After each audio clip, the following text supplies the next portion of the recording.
2024 లేదా 25లో డిగ్రీ లేదా బీటెక్ చదివారా? సాఫ్ట్‌వేర్ జాబ్ కోసం ఎదురు చూస్తున్నారా? అయితే కోడ్‌జ్ఞాన్ 100 డేస్ కోర్సులో చేరండి. జాబ్ సాధించండి. నమస్తే శశికాంత్ గారు. నమస్తే ఉషా గారు. భార్య అక్రమ సంబంధం పెట్టుకుని డివోర్స్ తీసుకోకుండా అదే భర్తతో లైఫ్ని కంటిన్యూ చేస్తూ చంపే ప్రయత్నాన్ని చేస్తూ ఉంటుంటారు. కొన్ని సందర్భాల్లో అటువంటి కథనాలు మనం ఎన్నో విన్నాం. అంటే ఏ సైకాలజీ ప్లే చేస్తుంది అంటారు? చంపేదాకా వెళ్తున్నారు అంటే వాళ్ళకుండే మేజర్ రీజన్స్ ఏంటండి? As a psychology student and as an advocate ఇవన్నీ ఆలోచిస్తాం జరిగిందండి.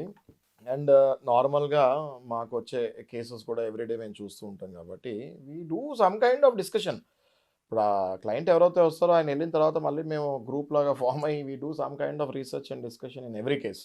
ఇందులో మీరు అడిగిన క్వశ్చన్ ఇవాళ అక్షరాల నిజం. ఓకే, ఎట్లయితే భార్య అక్రమ సంబంధం పెట్టుకొని భర్తని చంపిస్తామని మనం ఈ కాలంలో చాలా కేసులు చూస్తున్నాము. ఇప్పుడు మనం మాట్లాడుతున్నప్పుడు కూడా చాలా మంది ఆ ప్లానింగ్లో ఉంటారు. ఎంత కామన్ అయిపోయిందంటే ఇంతకు ముందు ఒక 10 ఏళ్ల క్రితం ఎప్పుడో సంవత్సరానికి ఒక న్యూస్ వచ్చేది, అది చాలా వైరల్ అయ్యేది. బట్ ఇప్పుడు అది ఒక కామన్ న్యూస్ లాగా అయిపోయి అది టీవీలో వచ్చినా కూడా ఛానల్ టర్న్ చేసే పరిస్థితికి వెళ్ళిపోయారు. ఎందుకంటే అంత కామన్ న్యూస్ అయిపోయింది అది. కానీ న్యూస్ అయితే కామన్ అయింది, కానీ ఇష్యూ అయితే చాలా సెన్సిటివ్, ఇంకా అంతే సెన్సిటివ్గా ఉంది. ఓకే, ఎందుకు ఈ భార్య చంపేస్తుంది అన్నది ఒకవేళ మనం విశ్లేషణ చేయాలనుకుంటే ఫస్ట్ థింగ్ 5-6 పాయింట్లు ఉన్నాయండి. ఇందులో మనం డిస్కస్ చేసుకుందాము. ఫస్ట్ పాయింట్ ఏంటంటే ఉషా గారు, ఇందులో బేసిక్లీ ఈమె అక్రమ సంబంధంకి వెళ్ళిపోతుంది. Okay, and she will get addicted to the boy friend. మనం బాయ్ ఫ్రెండ్ అనే ప్రస్తావించుకోవచ్చు ఇందులో, ఎందుకంటే వాళ్ళకి పెళ్ళిళ్ళు అవ్వవు. ఓకే, అక్రమ సంబంధంలో ఆ బాయ్ ఫ్రెండ్ తోటి ఈమె mentally, physically, emotionally, financially, socially తప్ప, ఒక్క సోషలీ బయట తిరుగుతాం తప్ప ఇవన్నీ ఫైనాన్షియలీ, ఇమోషనలీ, మెంటలీ కనెక్ట్ అయిపోతుంది. కనెక్ట్ ఎంతగా అయిపోద్ది అంటే భర్తను చూస్తే వీడొక అడ్డు అని మైండ్లో రిజిస్టర్ అయిపోద్ది. ఎప్పుడైతే అడ్డు అని రిజిస్టర్ అవుద్దో ఆ అడ్డుని ఏం చేస్తారు? తొలగించే ప్రయత్నం చేస్తారు. అదే జరుగుతుంది. అదొక పాయింట్ అండి, నంబర్ 1 పాయింట్ అదొకటి. ఇంకోటి మనం చూసుకుంటే చాలా భయాలు ఉంటాయి ఈమెలో.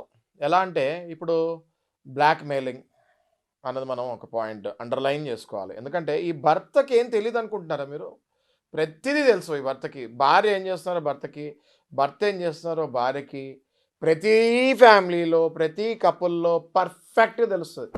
ఇంకా ఇన్ఫ్యాక్ట్ భార్య కంటే ఎక్కువ తెలుస్తుంది భర్తకి ఏం చేస్తుందో, రేపు ఎటు వెళ్తుందో కూడా, రేపు ఎక్కడికి వెళ్తుందో కూడా భర్త అంత రిజిస్టర్ చేసి పెట్టుకుంటాడు. అంత హోంవర్క్ చేసుకుంటూ ఉంటాడు ప్రతిరోజు. మా దగ్గరికి వస్తారు కదా క్లయింట్స్, నేను చూస్తున్నా కదా. సో ఎలా అంటే ఈ భార్య వాడితో ఎక్కడెక్కడ తిరిగిందో ఆ పిక్చర్సు, ఆ బిల్స్, ఏ డేటు, ఏ రెస్టారెంటు, ఎట్లాంటి ప్రూఫ్స్ బయటకు తీస్తాడంటే ఈయన ఆఫీస్కి వెళ్ళిన తర్వాత మాట్లాడే ప్రతి మాటని రికార్డ్ చేసుకొని పెట్టుకుంటాడు. ఎక్కడికోతే వెళ్తాడో అక్కడ ఏదో ఒక రకంగా ఇవాళ రేపు కెమెరాస్ ఎక్కడ పడితే అక్కడ పిక్స్ టక్మని తీసేయచ్చు. వీడు ఎవరినో పంపిస్తాడు వీళ్ళ ఆఫీస్లో కొలీగ్ని, ఎందుకంటే ఆ కొలీగ్ కూడా ఇలాంటి ప్రాబ్లంలో వీడు సపోర్ట్ చేస్తూ ఉంటాడు. ఆ కొలీగ్ ఖచ్చితంగా వెళ్తాడు. They take it very seriously. ఎప్పుడైతే వీడు వెళ్ళి ఆఫీస్లో చెప్తాడో కొలీగ్కి, ఇట్లాంటి ప్రాబ్లమ్స్ ఉన్న వాళ్ళు ఒక బ్యాచ్ ఉంటారు. ఓకే, నాకు కూడా ఇది స్టార్ట్ అయిందిరా, ఇంకా నువ్వు యూ హ్యావ్ టు సపోర్ట్ మీ అంటాడు. ఇంకా వాడికి హెల్ప్ చేసుకుంటూ ఉంటారు. వెళ్ళి క్లియర్గా వాళ్ళు ఎక్కడెక్కడ తిరుగుతున్నారో కంప్లీట్ పిక్స్తో పాటు అవతలోడు వాడి కార్ నంబరు, వాడి కార్ కలరు, ఎవ్రీథింగ్ ఉంటుంది వీళ్ళ దగ్గర. మా దగ్గరకు వచ్చి ఓపెన్ చేస్తే భార్య దగ్గర కూడా లేని ఇన్ఫర్మేషన్ ఆ బాయ్ ఫ్రెండ్ గురించి వీడి దగ్గర ఉంటుంది. ఓకే, అండ్ వీళ్ళిద్దరు చాలా క్లోజ్ మూమెంట్స్ ఉన్నవి కూడా క్యాప్చర్ చేస్తాం జరుగుతుంది. ప్రైవేట్గా వాళ్ళిద్దరు ఉన్న క్లోజ్ మూమెంట్స్ కూడా వీళ్ళు క్యాప్చర్ చేసి పిక్చర్స్ చాలా జాగ్రత్తగా పెట్టుకుంటారు. వీళ్ళు చాలా జాగ్రత్త పెట్టుకుంటారు. వీళ్ళు ఆఫీస్లో డాక్యుమెంట్స్ ఎలా పెట్టుకుంటారు, ఫైలింగ్ చేసి పెట్టుకుంటారు వీళ్ళు. ఓకే, అయితే ఈ భార్యకి అవన్నీ ఎప్పుడైతే చూస్తుందో, ఎప్పుడో ఈ భార్య కంట్లో కూడా పడతాయి ఇవన్నీ చేసినవన్నీ. ఎప్పుడైతే ఈ భార్య అవన్నీ చూస్తుందో, అమ్మాయి రేపొద్దున వీడు ఇవన్నీ తీసుకెళ్ళి కోర్టులో వేస్తాడు. కోర్టులో వేసాడంటే కోర్టులో నా మొహము, నా కేసు ఇంకా చల్లదు, ఏది డైవర్స్ అప్లై చేస్తే. కాబట్టి వీడిని సమూలంగా తీసేస్తే పని అయిపోతుంది అన్న భావన, రెండో భావన అదొకటి ఉంటుంది. మూడోది, ఒకవేళ వీళ్ళకి పిల్లలు కనుక ఉంటే, ఇక్కడ చాలా వైటల్ రోల్ అండి ఇది. మనం ఈ మధ్య చూసిన సుష్మా సేత్ కేసులో ఇది చూసాము, ఏది పిల్లలు కనుక ఉంటే, ఆ పిల్లలు కనుక 5 ఏళ్ళు దాటితే ఖచ్చితంగా father is the natural guardian. Under Hindu minority and guardianship act 1956 and guardianship and wards act 1890. ఎన్నో యాక్ట్స్ ఉన్నాయి వీటికి.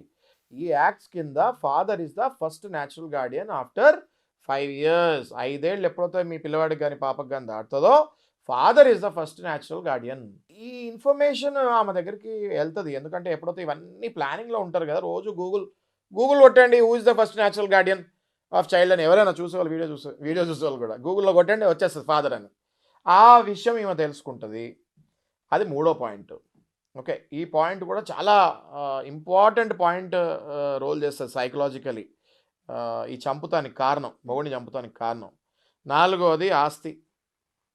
మొగుడి దగ్గర ఎంత ఆస్తి ఉందో భార్యకి మించి ఇంకెవరికైనా తెలుస్తుందా? తల్లి, తండ్రి, అన్న, తమ్ముడు, చెల్లి వీళ్ళందరికంటే ఎక్కువ తెలుస్తుంది ఎవరికి? భర్త జోబులో రూపాయి ఉన్నా, ₹1,00,00,000 ఉన్నా తెలిసేది ఎవరికి? భార్యకి. రూపాయి కూడా నాకు ఇంకే ఇయ్యడు అని కన్ఫర్మ్ అయిపోతుంది. డబ్బు కావాలి. ఎందుకు కావాలి డబ్బు? అవతలోడు పనికి మాలినోడు ఉంటాడని మాకు తెలుసు. నాకు డబ్బు లేదే నేను బతకలేను అని తెలుసు. అవతలోడు షీఈస్ కనెక్టెడ్. అది అక్రమ సంబంధం. వాడి స్టేటస్ ఏంటి, వాడి స్టాండర్డ్ ఏంటి అన్నది అనవసరం ఈమెకి. కనెక్ట్ అయిపోయింది అంతే. సో ఈ డబ్బు మొగుడు దగ్గర మాత్రం డబ్బు కావాలి, షెల్టర్ కావాలి, డబ్బు కావాలి, అన్నీ వాడు కష్టపడి సంపాదించింది ప్రతిదీ కావాలి. కానీ మొగుడు మాత్రం ఈమెకి వద్దు, అసలు బతుకుండడానికే ఇష్టం లేదు. ఓకే, ఇదొక పాయింట్ అండి. నెక్స్ట్ పాయింట్ వచ్చేసి సోషల్ ఫోబియా. మనిషి మొగుడు కనుక బతికే ఉంటే అది డైవర్స్ తీసుకున్నట్టు లెక్కలోకి వస్తుంది. మనిషే పోతే అసలు అయ్యో పాపం అంటారు. అదే మనిషి బతుకుండి డైవర్స్ తీసుకుంటే ఈమె ఏం చేసిందో వదిలేస్తాడు అన్న టాక్ వస్తుంది కదా. జనాలు అనుకుంటారు కదా జనరల్గా. ఆ టాక్ నాకెందుకు రావాలి అని ఈమె అనుకుంటుంది. నార్మల్గా అక్రమ సంబంధం లేని వాళ్ళు డైవర్స్ తీసుకుంటారు. అక్రమ సంబంధంలో ఉన్న వాళ్ళే నార్మల్గా డైవర్స్ తీసుకోవాలంటే ఒక 10 to 20% నేను చెప్పేది, మళ్ళీ జనరలైజ్డ్ కాదు ఇది. అయితే వీళ్ళు ఏం చేస్తారంటే మొగుడు కనుక ఒకవేళ బతుకుంటే రేపు పొద్దున ఈ ఫోబియా అంటే నలుగురిలో ఫంక్షన్లకు వెళ్ళినా, పార్టీలకు వెళ్ళినా, పెళ్ళిళ్ళకి వెళ్ళినా డైవర్స్ అన్నది ఒకటి వచ్చేస్తుంది. మనిషి పోయి మళ్ళీ పెళ్లి చేసుకుంటే డైవర్సే అవసరం లేదు కదా. మనిషి పోయినప్పుడు there is no divorce required. అయ్యో పాపం అని ఇంకా సింపతి ఉంటుంది. మళ్ళీ పెళ్లి చేసుకుందిలే, మళ్ళీ జీవితం సాగిస్తుంది, పిల్లల్ని పాపం పిల్లల గురించి చేసుకుంది పాపం అదొకటి వస్తుంది. ఓకే, ఈ రకంగా ఇన్ని పాయింట్లు వాళ్ళు మైండ్లో రిజిస్టర్ అయ్యి పాపం ఒక రాగా చెప్పాలంటే వాళ్ళని చూసి మనము జాలిపడాలా, బాధపడాలా, కోపం తెప్పించుకోవాలా అనే అర్థం కాని పరిస్థితిలో మాలాంటి వాళ్ళు ఉంటారు. ఓకే, ఎందుకు అంటే జాలిపడాలా అంటే జాలిపడలేము, చంపేసింది, నిండు ప్రాణం తీసేసింది. ఓకే, ఇక్కడ ఇంకో పాయింట్ ఉందండి అన్నట్టు. ఈ హస్బెండ్ యొక్క రిలేటివ్స్ ఉంటారు. ఓకే, ఈ మనిషి బతికే కనుక ఉంటే డైవర్స్ తీసుకుంటే ఈ హస్బెండ్ రిలేటివ్స్ ఏం చేస్తారు? వాళ్ళ అన్న కానీ, వాళ్ళ తమ్ముడు కానీ, వాళ్ళ అమ్మ కానీ, వాళ్ళ నాన్న కానీ మళ్ళీ అబ్బాయి జీవితం సజావుని ఎట్లా పెట్టాలా, ఈమె చేసిన భాగవతం అంతా ఈడు డిప్రెషన్లో ఫస్ట్ ఈ డిప్రెషన్కి వెళ్ళిపోతాడు. ఈయన డిప్రెషన్ నుంచి బయటికి లాగి మళ్ళీ ఆ పిల్ల ముందే నుంచోపెడతారు. ఎవరో హస్బెండ్ యొక్క రిలేటివ్స్. అవన్నీ ఈమె చూసే ఓపిక ఈమెకు ఉండదు. ఎందుకంటే ఈమె అన్ని తప్పులతో కూరుకుపోయిన జీవితం ఈమెది. ఈమె జీవితం ఎట్లా అయిపోయి ఉంటుంది అంటే మొత్తం ప్రతిరోజు ప్రతి క్షణం ఈమె చేసేదే ఒక పెద్ద తప్పులాగా ఆమె కూడా ఫీల్ అవుతుంది. అది వాస్తవంగా కూడా నిజమే. బట్ ఆమె ఇంకా ఎక్కువ ఫీల్ అవుతుంది. తప్పు చేసిన వాళ్ళే ఎక్కువ ఫీల్ అవుతారు కదా పక్కన వాళ్ళకంటే, ఎందుకంటే వాళ్ళకి తెలుసు కదా చేసామని. సో ఇవన్నీ అనేక రకంగా మైండ్లో ఉండి చిచ్చుకుపోయి మైండ్లోకి ఇవన్నీ ఆమె ఆఖరికి హస్బెండ్ని ఏదో ఒక రకంగా సమాజానికి తెలియకుండా. ఇంకొక పాయింట్ ఇన్సూరెన్స్ కూడా వస్తుంది. ఓకే, అంటే చెప్పుకుంటూ పోయినా మా దగ్గర కేసెస్ అలా ఉన్నాయి విషయ గారు. ఇన్సూరెన్స్ కూడా వస్తుంది. ఒకవేళ ఏదో ఒక రకంగా హస్బెండ్ పోతే నాకు ఇంత ఇన్సూరెన్స్ వస్తుంది. ఎందుకు ఎన్ని కేసులు చూసాం మన టీవీలో. నాకు ₹1,00,00,000 వస్తుంది, ఒక 2 కోట్లు వస్తాయి, ఇది బయటకు రాదులే అంటే వీళ్ళు ఏ భ్రమలో ఉంటారంటే, పిచ్చోళ్ళు వీళ్ళు ఏ భ్రమలో ఉంటారంటే ఇన్సూరెన్స్ కాదు నువ్వు జైలుకి వెళ్తావు అనేది మర్చిపోతారు. ఎట్లా చేయని అండి ఒక మనిషి పోయాడంటే ఇవాళ మన పోలీస్ కానీ, మన ఫారెన్సిక్ ల్యాబ్స్ కానివ్వండి, మన డాక్టర్స్ కానివ్వండి, మన లాయర్స్ కానివ్వండి, ఎంత టఫ్ అయ్యామంటే సమస్య లేదు మీరు చెప్పేది వినటానికి. కానీ వీళ్ళు ఏ భ్రమలో ఉంటారు. అసలు ఇవన్నీ ఎవరు పట్టుకోరో నేను చాలా నాగ్గా చేస్తాను. మొన్న సుచనా చేతి ఏం చేసింది, పొద్దున్నే లేసి ఏమంది, పాప ఎలా పోయిందో అది తెలియదండి. వీళ్ళు కూడా అలాగే ఏదో భ్రమలో ఉండి సైకలాజికల్ డిప్రెషన్కి వెళ్ళిపోయి ఇలాంటి పిచ్చి పనులు చేస్తారు. ఇంత వస్తుంది ఇన్సూరెన్స్ 2 కోట్లు వస్తాయి, ఆస్తో 2 కోట్లు చేసిన చేసిన అప్పులు పోతాయి. ఈడ ఆల్రెడీ ఏదో అప్పులు చేస్తుంటాడు పాపం, ఆ అప్పులు ఇంకా కట్టక్కర్లేదు. పిచ్చోళ్ళు వీళ్ళు. వీళ్ళు ఫస్ట్ లీగల్ ఎయిర్ అవుతారు. భర్త పోతే భార్య అప్పులు తీర్చాలి, ఇది తెలియదు, ఇవి తెలుసుకోరు. భర్త పోతే భార్య అప్పులు తీర్చాలి. భర్త చనిపోయే ముందు ఎవరికైనా చెక్ ఇస్తే ఆ చెక్ ఏదైనా బౌన్స్ అయితే భార్య తీర్చాలి భర్త పోయిన తర్వాత. ఇవన్నీ తెలియక పిచ్చి పనులు చేస్తారు వీళ్ళు. ఇవన్నీ తెలుసుకోండి అంటున్నాను నేను. ఇట్లాంటి ఆలోచనలు ఎవరైనా మైండ్లో ఉంటే మీరు బాగుపడతారు అనుకుంటే అది రాంగ్. మీ భర్తని ఎలా బాగు చేయాలో ఆలోచించండి.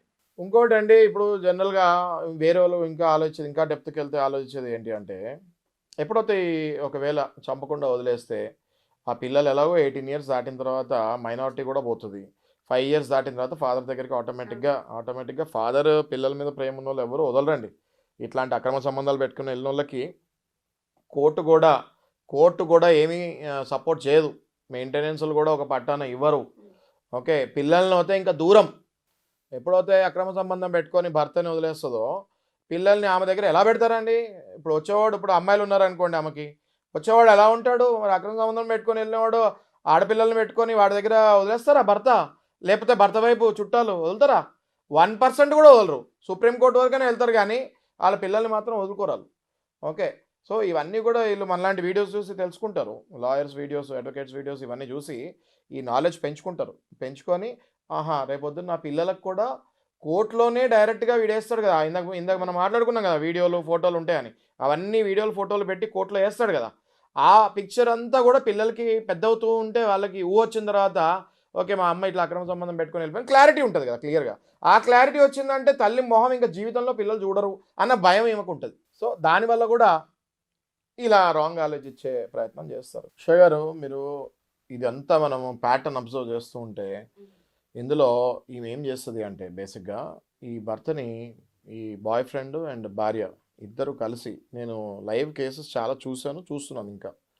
ఓకే, వీళ్ళిద్దరు కలిసి అక్రమ సంబంధం పెట్టుకున్నవాడు ఈ భార్య ఇద్దరు కలిసి ఎంత చిత్రహింస పెడతారంటే ఈ హస్బెండ్ని ఒక సైకలాజికల్గా ఉద్యోగము, బిజినెస్ ఇవన్నీ పోగొట్టేసి, ఓకే, ఒక చీకటి రూమ్లో పడేసి వాడిని బయటకు రానికుండా వాడికి సొసైటీకి కట్ చేసేసి వాడిని వాళ్ళ ఫ్యామిలీ మెంబర్స్ని మొత్తం కట్ చేసేసి ఏ ఫ్రెండ్ తోటి టచ్ పెట్టుకోకుండా ఫోన్ మొత్తం ఈమె కంట్రోల్లోకి తీసేసుకొని, ఓకే, ఫోన్లో మాట్లాడితే ఏం మాట్లాడాలి, ఎవరితో ఏం మాట్లాడాలి, ప్రతిదీ హ్యాండ్ ఓవర్ వీళ్ళు చేసుకొని వన్ ఫైన్ డే వాడు సూసైడ్ చేసుకునే థాట్స్, టెండెన్సీస్ వచ్చినప్పుడు డాక్టర్కి కూడా చూపించకుండా వాడిని ఇంట్లోనే సూసైడ్ చేసుకునేటట్టు చేసి, సూసైడ్ చేసుకుంటున్నాడు లోపటని తెలిసి కూడా వీళ్ళు తాళం వేసి బయటకు వెళ్ళిపోయి వాడు సూసైడ్ చేసుకున్న తర్వాత వీళ్ళు లోపలికి వస్తారు.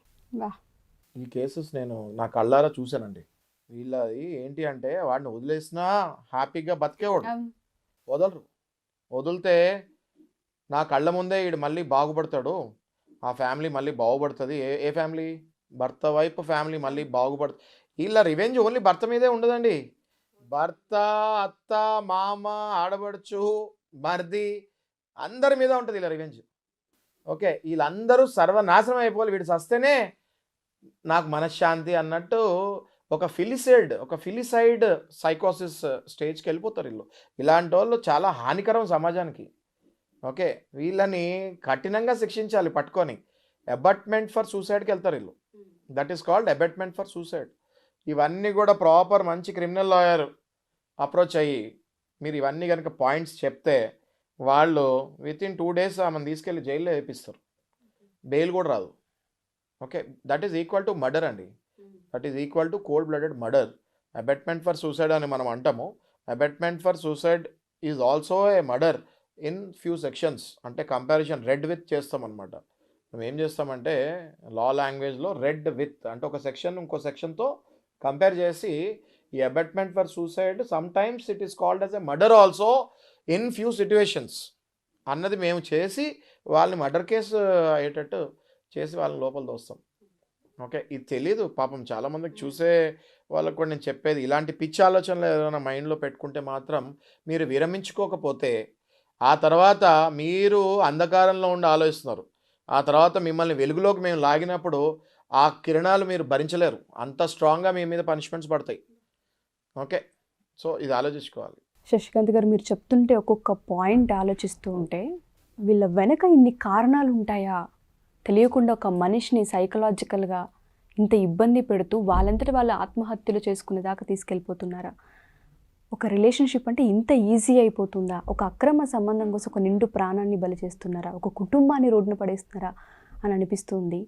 సో చాలామంది తెలియకుండా ఇటువంటి ట్రామాల్లో ఉంటుంటారు అండ్ ఇటువంటి సమస్యలో మునిగిపోతూ ఉంటుంటారు. ఎవరైతే హస్బెండ్స్ ఇబ్బంది పడుతూ ఉంటుంటారో లీగల్గా మిమ్మల్ని అప్రోచ్ అవ్వచ్చు అంటారా సార్? 2 చెప్తాను నేను ఉషా గారు వీడియో ఎండ్ చేసే ముందు. ఒకటి, హస్బెండ్స్ ఎవరైతే ఇబ్బంది పడుతున్నారో వాళ్ళ రిలేటివ్స్, వాళ్ళ బ్రదర్ కానివ్వండి, వాళ్ళ మదర్ కానివ్వండి, వాళ్ళ ఫాదర్ కానీ సిస్టర్ కానివ్వండి, మీరు ధైర్యం చేసి మీ బ్రదర్ని కాపాడుకోవాలన్నా, మీ కొడుకుని కాపాడుకోవాలన్నా ఇలాంటి వాళ్ళ దగ్గర నుంచి మమ్మల్ని అప్రోచ్ అవ్వండి. వీ విల్ టేక్ ఏ సరైన లీగల్ యాక్షన్ తీసుకుంటాం. షూర్ అండి. సెకండ్ థింగ్, ఎవరైతే భార్యలో ఈ హతమార్చాలి అనుకొని ఇంకా ఆయన బతికే ఉన్నాడో వాళ్ళకి నేను హెచ్చరిస్తున్నానండి.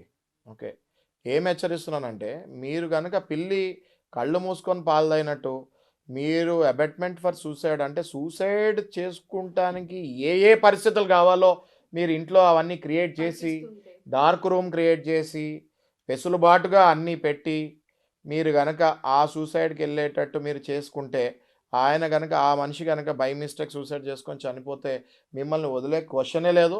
ఎందుకంటే ఏ మనిషి ప్రాణాలు వాళ్ళ ఫ్యామిలీ వాళ్ళు పోగొట్టుకోవాలనుకోరండి. మీరు భార్యలాగా కాకుండా మీరు ఒక రాక్షసులాగా తయారైనప్పుడు అవతల వాళ్ళ ఫ్యామిలీ మిమ్మల్ని వదులుతుంది అనుకుంటే మీరు అది చాలా తప్పది. ఎవ్వరు వదలరు మిమ్మల్ని. ఓకే, 100% ఏవేవి నిజాలు ఉన్నాయో అవి బయటకు తీస్తాము.